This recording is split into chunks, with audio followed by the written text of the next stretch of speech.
ഗൗരിയടുത്തമ്മേ, അറിഞ്ഞോ എന്ത്? പരമൻ ഇന്നലെ വെളിച്ചപ്പാടിന്റെ കയ്യിൽ നിന്ന് പൊതിര് തല്ലുകിട്ടിന്ന്. അയാള് വാളെടുത്ത് വെട്ടാതിരുന്നത് ഭാഗ്യം. എന്നിട്ട് ആശുപത്രിയില? ഏയ്, വീട്ടിലുണ്ട്. തളർന്നു കിടക്കണു. അസലായിട്ടുണ്ട്. ഇടയ്ക്ക് ഇങ്ങനെയും വേണം. ആ വെള്ളത്തിൽ എത്രയല്ല അയാൾ ഒടിച്ചിരിക്കണേ. ആ പോസ്റ്റ്മാൻ തന്നാ. നന്ദൻ എന്നും ഉണ്ട് ഒരു കെട്ട് കത്ത്. എനിക്ക് ആരും കത്തെഴുതാനില്ല. ഗൗരിയടുത്തമ്മേ, വേണുവിനോട് എനിക്കൊരു കത്തെഴുതാൻ പറയോ? പറയാം.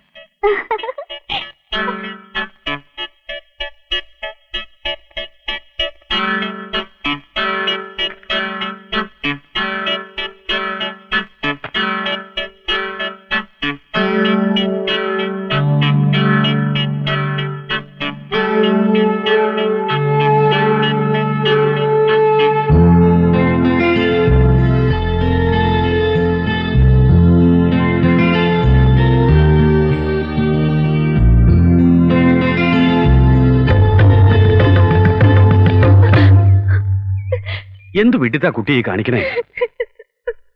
ഇങ്ങനെ നിരാശപ്പെടപ്പ എന്താ ഉണ്ടായി? എനിക്കറിയില്ല കുട്ടിമാമേ. വേണുവിന്റെ കത്ത് വന്നിട്ടുണ്ട്. അവൻ എന്താ എഴുതിയിരിക്കണേ? ഞാൻ വായിച്ചു നോക്കിയില്ല. എനിക്ക് പേടി അത് തുറക്കാൻ. നന്ദനെ കുറിച്ച് നീ എന്തൊക്കെയോ തെറ്റിദ്ധരിച്ചിരിക്കുക. ശുദ്ധ പാവാണവൻ. ഒരു അനിയത്തിപ്രാന്തൻ, അത്ര തന്നെ. വിഷമം വരുമ്പോ എന്തൊക്കെയോ പറയും. ചില നേരത്ത് നന്ദേട്ടന്റെ ഭാവം കണ്ട എനിക്ക് പേടിയാവാണ് കുട്ടിമാമേ. മോള് ധൈര്യമായിട്ടിരിക്കൂ. ഈശ്വരൻ നമ്മളെ കൈവിടില്ല. വെറുതെ അതും ഇതും ആലോചിച്ച് മനസ്സ് പുണ്ണാക്കാതെ സമാധാനമായിട്ടിരിക്കൂ.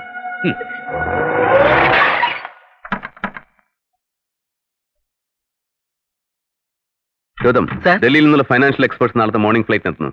Arrange to pick them up from the airport. Tomorrow I will meet them first thing in the morning. Yes sir.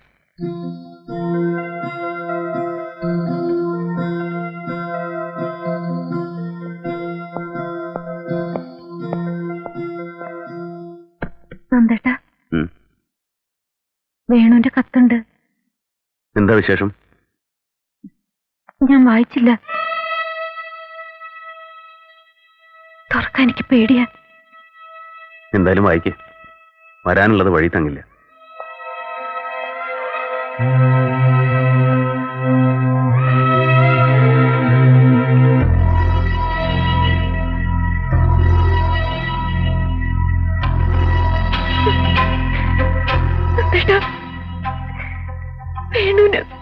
വേണുവിന് കല്യാണത്തിന് സമ്മതാണ്. ജോലിയിൽ ജോയിൻ ചെയ്തിട്ട് എഴുതാന്ന് വെച്ചിട്ടാണെന്ന്. എന്റെ പ്രാർത്ഥന ദൈവം കേട്ടു.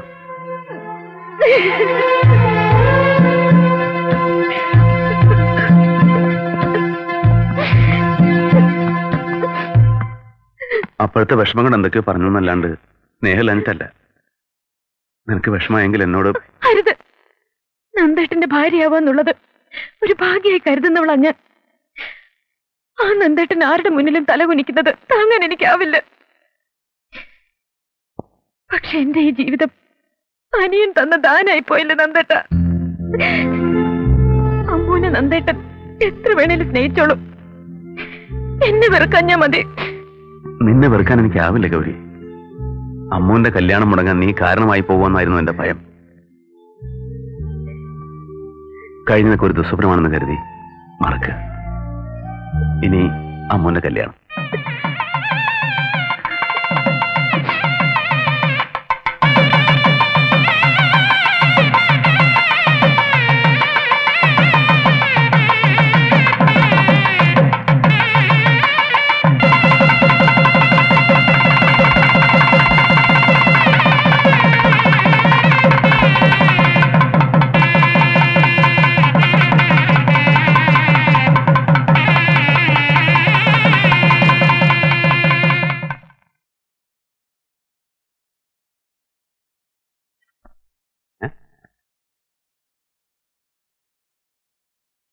താൻ ഇവിടെ വന്ന് നിൽക്കുക. അവരിറങ്ങാൻ വേണ്ടി തന്നെയും കാത്തു നിൽക്കുക. എന്താ അത് കൊച്ചു കുട്ടികളെ പോലെ? എന്നെ പിരിഞ്ഞു നിന്നിട്ടില്ലേ അവള്? അവള് കടൽ കടന്ന് പോകുന്നില്ലല്ലോ. ഏറിയ ഒരു 3 മണിക്കൂറിന് ദൂരം അത്രല്ലേ ഉള്ളൂ. വരിക, അവര് യാത്ര അയക്കുക. വരിക. എനിക്ക് പേടിയാ വല്യമ്മ. എന്താ കുട്ടി ഇത്? എന്തിനാ പേടിക്കണത്?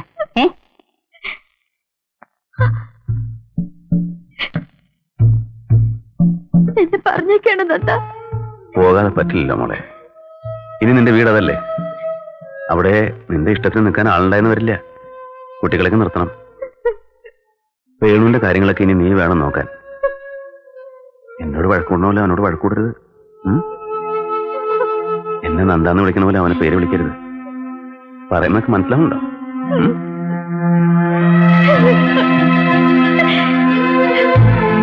ഇനി സ്വസ്ഥായി. രണ്ടു കുട്ടികളും ഓരോ സ്ഥിതിയിലായില്ലോ. ഒക്കെ ഈശ്വരാധീനം. എല്ലാം അവിടെ പറയാന്നല്ലാണ്ട് എന്താ. അതെ, അറിഞ്ഞില്ല കേട്ടോ. ഞാനൊരു കാര്യം ഏറ്റെടുത്താൽ അത് ഭംഗിയാക്കി നടത്തും. രണ്ട് കല്യാണങ്ങളും ഒന്നിച്ച് നടത്തിയാ മതി എന്ന് പറഞ്ഞു നന്ദഗോപാലൻ. അപ്പോഴല്ലേ ജാതകത്തിന്റെ പ്രശ്നവും ജോലിയുടെ പ്രശ്നവും വന്നത്. ഒക്കെ പറഞ്ഞ് ശരിയാക്കിയില്ലേ ഞാൻ. ഇപ്പൊ കാര്യങ്ങളൊക്കെ ശുഭായില്ലേ? എന്താ ഈ ബന്ധങ്ങൾ എന്നൊക്കെ പറഞ്ഞ ജീവിതത്തിലൊരു ഭാഗ്യം തന്നെയാ. അത് ശരിയാവാണ്ട് അറിയിക്കണവരെത്രയാ. പറയണില് തെറ്റുണ്ടോന്ന് എനിക്ക് നിശ്ചയില്ല. എല്ലാം തുറന്നു പറഞ്ഞ പ്രകൃതമാണല്ലോ എനിക്കുള്ളത്. വേണുവിന് കിട്ടിയ കുട്ടിക്ക് ഇത്തിരി അഹങ്കാരം ഉണ്ടോന്ന് എനിക്ക് സംശയം. ഒന്നും മിണ്ടാണ്ടിരിക്കേ. എല്ലാം തുറന്നു പറയാന്നല്ല നിങ്ങളുടെ സ്വഭാവം, എല്ലാം കൊനിഷ്ടാക്കി പറയാന്ന. അയ്യോ, വെറുതെ തോന്നുകയാ ഗോമതിയമ്മേ. അമ്മ ശുദ്ധഭാവാ. അന്ന് ആദ്യമായി നന്ദഗോപാലിന്റെ വീട്ടിൽ പോയപ്പോ തന്നെ ഞാൻ മനസ്സിലാക്കി. ഇത്തിരി കുസൃതി ഉണ്ടെന്ന് മാത്രം. ചെറിയ കുട്ടിയല്ലേ അവളെ. എന്നാ ഞങ്ങൾ ഇറങ്ങുക. വേണു, അമ്മു, ഇവരിറങ്ങാന്ന്. വേണോട്ട് വേണേ പൊയ്ക്കോളൂ, ഞാനില്ല. നിന്നെ കാണാനും കൂടി അവരിവിടെ വന്നിരിക്കുന്നേ. അവിടെ ഒരു തടിച്ചുണ്ട്, ഒരു ഇടുമ്പി. ഈ മാല എത്ര പോനാ? ആ ചെയിൻ എവിടുന്ന് വാങ്ങിയതാ? കമ്മലിന്റെ ഡിസൈൻ ആര് തെരഞ്ഞെടുത്താ? കണ്ടോടെ എനിക്കതിനെ. അമ്മു, ഞാൻ നിങ്ങളെന്താ വരാത്തെ? അവര് പോകാൻ നിൽക്കുന്നു.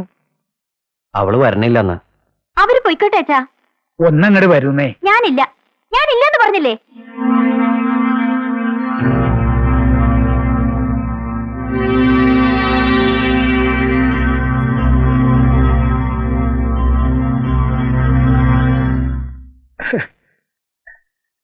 അമ്മുന് തലവേദനയാ, കിടക്കയാ, ക്ഷീണം ഉണ്ടാവും. അവൾ ഇവിടെ തന്നെ ഉണ്ടല്ലോ, ഇനിയും കാണാം. എന്നാ ഇറങ്ങല്ലേ? ഇറങ്ങ.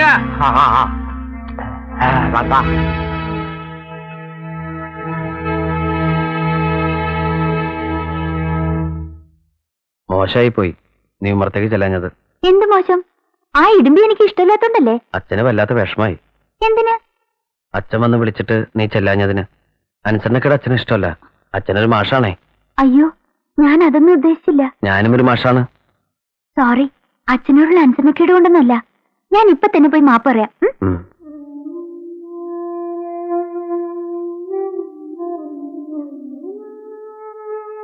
അച്ഛാ, ഞാൻ ഉമ്മറത്തേക്ക് വരാത്തതിന് അച്ഛന് വിഷമായോ?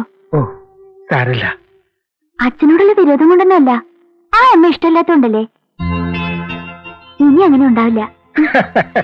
സാരല്ലോളെ, അച്ഛനത് എപ്പോഴേ മറന്നു. അമ്മോ,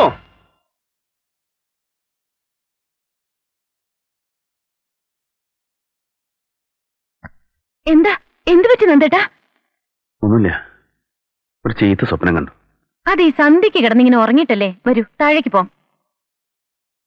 ഈ വീട് വിട്ട് പുറത്തിറങ്ങിയിട്ടില്ല അവള്. അവിടെ എങ്ങനെ ഉണ്ടാവോ? നന്ദേട്ടൻ ഇങ്ങനെ പരിഭ്രമിച്ചാലോ? ഒന്നിനെക്കോണം പോകുന്ന കുട്ടിയല്ലേ അവള്. ഇപ്പോഴും കൊച്ചുകുട്ടിയെന്ന വിചാരം. ഇപ്പോഴും കൊച്ചുകുട്ടി തന്നെ അവള്. ഇതുവരെ തലയിലും താഴത്തും വെക്കാതെ നോക്കാൻ ഞാനുണ്ടായിരുന്നു. എന്താ നന്ദേട്ടാ ഇത്? അവിടെ അവളെ നോക്കാൻ വേണൂല്ലേ? അച്ഛനില്ലേ? ആ, എല്ലാരും ഉണ്ട്. ഗൗരിയുടെയും വേണുവിന്റെ അമ്മയെ ഞാൻ കല്യാണം കഴിച്ചോണ്ട് വരുമ്പോഴും ഇതെന്നായിരുന്നു സ്ഥിതി. പെണ്ണുങ്ങൾ ആരും ഇല്ല വീട്ടിലെ. അച്ഛനും അച്ഛന്റെ ഏട്ടനും മാത്രം. അവിടെ നേരെ മറിച്ചാ. എല്ലാരും പെണ്ണുങ്ങളാ. നന്ദ മാത്രമേ ആണായിട്ടുള്ളൂ. അതെന്താ? കുട്ടിയമ്മയുടെയും പരമന്റെയും കാര്യ ഞാൻ പറയണേ. കുട്ടിയമ്മ കഥകളിയില് പെൺവേഷം കെട്ടിയിരുന്ന ആളാ. പരമനില്ലേ, വെള്ളച്ചിന്റെ ഭർത്താവ്, അയാൾക്ക് ഭഗവതിന്റെ വേഷം കെട്ടില്ല പണി. അങ്ങനെ രണ്ടുപേരും പെണ്ണുങ്ങളാ. ഇതേ കൊണ്ട് മുകളിലോട്ടിയല്ലേ. പുതുമണവാട്ടിയെ അറയിലാക്കാൻ ഇവിടെ അമ്മായിയോ ചെറിയമ്മയോ ആരുമില്ല. ഇനി ഇവിടുത്തെ എല്ലാ കാര്യങ്ങളും നീയാണ് നോക്കേണ്ടത്. ഗൃഹലക്ഷ്മി എന്ന് കേട്ടിട്ടില്ലേ? അതൊരു മാസികയുടെ പേരില്ലേച്ചാ? എന്നെ കൊണ്ട് ആവും പോലെയൊക്കെ മണിയറെ അലങ്കരിച്ചിട്ടുണ്ട്.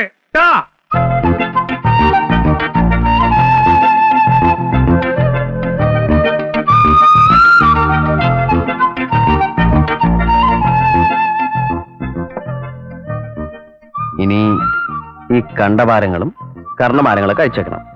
പിന്നെ ഒരു സിമ്പിൾ ചെയിൻ, കാതിലൊരു ചെറിയ കമ്മല്. ഒറ്റ കാതിലോ? ഈ ടിവിയിൽ കാണുന്ന പാട്ടുകാരെ പോലെ? അതല്ല, 2 കാതിലും ഓരോ ചെറിയ കമ്മല്, 2 വള, അത്ര മതി. ഈ ഭാരങ്ങളൊന്നും ഇല്ലാതെ തന്നെ എന്റെ അമ്മ വളരെ സുന്ദരിയാ. അതൊക്കെ പോട്ടെ, വീടൊക്കെ കണ്ടോ? വീടൊക്കെ ഞാൻ കണ്ടു. ചെറിയ വീടാ. ചെറിയ കുടുംബം സന്തുഷ്ട കുടുംബമെന്നാ. അത് രാഷ്ട്രീയക്കാരുടെ മുദ്രാവാക്യെന്നാ വെള്ളച്ചി പറയണേ. രാഷ്ട്രീയക്കാരുടെ അല്ല, കുടുംബാസൂത്രണക്കാരുടെ. അതിന് നമുക്ക് 7 കുട്ടികളുണ്ടാവുന്നാണല്ലോ കൈനോട്ടക്കാരി പറഞ്ഞത്. അയ്യോ, ഇതിനൊക്കെ ആര് പോറ്റും? ഞാൻ. എനിക്ക് പിന്നെ വേറെന്താ പണി? വേണുട്ടിനെ കുട്ടികളെ നോക്കാന്നല്ലാതെ. പിന്നെ ഇതിനൊക്കെ പൈസ വേണ്ടേ? പൈസ ഇഷ്ടംപോലെ നന്ദന്റെ കയ്യിലുണ്ട്. ഉം.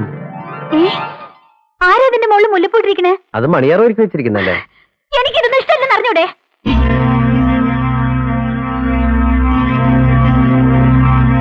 കല്യാണ നേരത്തെ ഒരു ഇത്തിരി സമയത്തേക്ക് ഞാൻ എങ്ങനെ ഈ മുല്ലപ്പൂന്റെ നാറ്റ് സഹിച്ചെന്ന് എനിക്കേ അറിയൂ. ഞാനിത് ആദ്യമായിട്ട് കേൾക്ക. മുല്ലപ്പൂര് നാറ്റോ? അതെ, നാറ്റം തന്നെ. എനിക്ക് തലവേദന എടുക്കും. ഒന്ന് പതുക്കെ പറയും. അച്ഛൻ മെനക്കെട്ട് അലങ്കരിച്ച. മെനക്കെട്ട് അലങ്കരിച്ചിരിക്കണോ? നിങ്ങളുടെ അച്ഛന് വേറെ ജോലിയൊന്നുമില്ലേ?